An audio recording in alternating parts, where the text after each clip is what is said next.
بسم الله الرحمن الرحيم.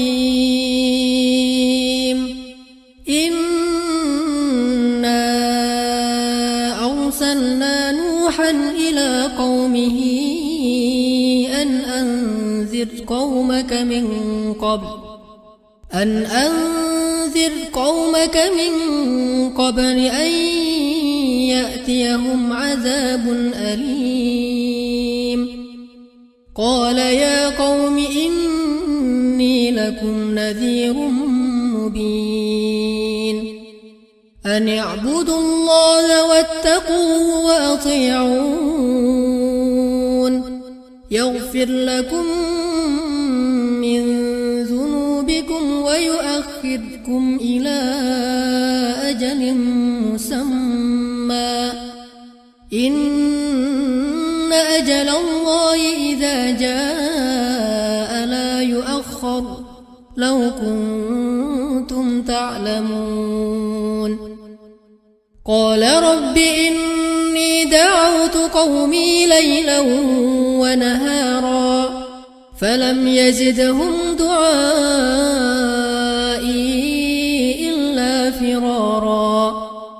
وإني كلما دعوتهم لتغفر لهم جعلوا أصابعهم في آذانهم واستغشوا ثيابهم وأصروا واستكبروا استكبارا ثم إني دعوتهم جهارا ثم إني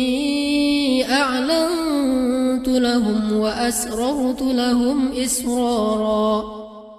فقلت استغفروا ربكم إنه كان غفارا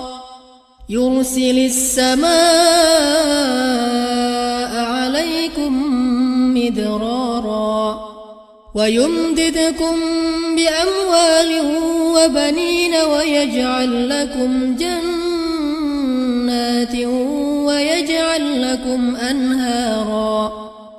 ما لكم لا ترجون لله وقارا وقد خلقكم أطوارا ألم تروا كيف خلق الله 7 سماوات طباقا وجعل القمر فيهن نورا وجعل الشمس سراجا والله أنبتكم من الأرض نباتا ثم يعيدكم فيها ويخرجكم إخراجا والله جعل لكم الأرض بساطا لتسلكوا منها سبلا فجاجا قال نوح رب إنهم عصوني واتبعوا من لم يزده ماله وولده إلا خسارا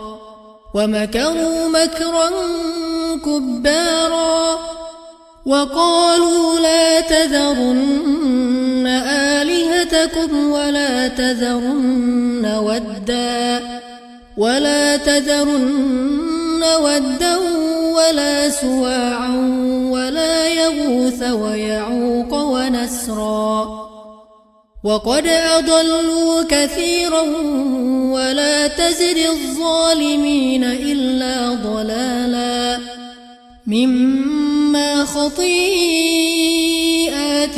أغرقوا فأدخلوا نارا فلم يجدوا لهم من دون الله أنصارا